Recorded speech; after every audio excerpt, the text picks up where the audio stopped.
வானத்தையும் பூமியையும் படைத்த சர்வ வல்லமையுள்ள தேவனை ஸ்தோத்தரிப்போமாக. இந்த ஆகஸ்ட் 1ஆம் தேதி முழுவதும் கிருபையாய் நம்மை பாதுகாத்து வந்த தேவனுக்கு நன்றி செலுத்துவோமா? கிருபையும் மகிமையும் நிறைந்த எங்கள் பரிசுத்தமுள்ள நல்ல தகப்பனை நம்மை ஸ்தோத்தரிக்கிறோம், துதிக்கிறோம் ராஜா. இரவு நேரத்திலும் உண்மை நோக்கி பார்க்கக்கூடிய கிருபையை கொடுத்ததற்காக நன்றி தகப்பனே.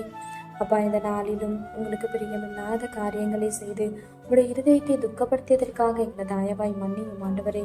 உங்களுக்கு பிரியமான பிள்ளையை வாழ உதவி செய்யுங்கப்பா. இந்த நாளிலும் எங்கள் தேவைகள் எல்லாவற்றையும் சந்தித்து நாங்கள் சொந்து போகாதபடி உங்களுடைய வார்த்தை கொண்டு எங்களை பலப்படுத்தியதற்காக நன்றி தகப்பனே. ஆண்டவரே, இந்த நாளிலும் நாங்கள் கோபம் கொண்டதற்காக எங்களை தயவா மன்னிச்சிருங்க இசப்பா.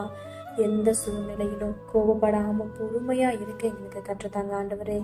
மிகுந்த மனத்தாழ்மையும் சாந்தமும் நீடிய பொறுமையும் உடையவர்களாய் அன்பினாலே ஒருவரை ஒருவர் தாங்குங்கள்னு சொல்லியிருக்கீங்க இசப்பா. உங்க வார்த்தைக்கு கீழ்ப்படிந்து வாழ உதவி செய்யுங்கப்பா. உண்மை போல எல்லாரையும் நேசிக்க கற்றுத்தாரும். இரவு நேரத்தில் ஜெபிக்கிற ஒவ்வொருவரையும் ஆசிர்வதிங்கப்பா. அவர்கள் குடும்பங்களை நீர் பாதுகாத்து வழிநடத்தும்.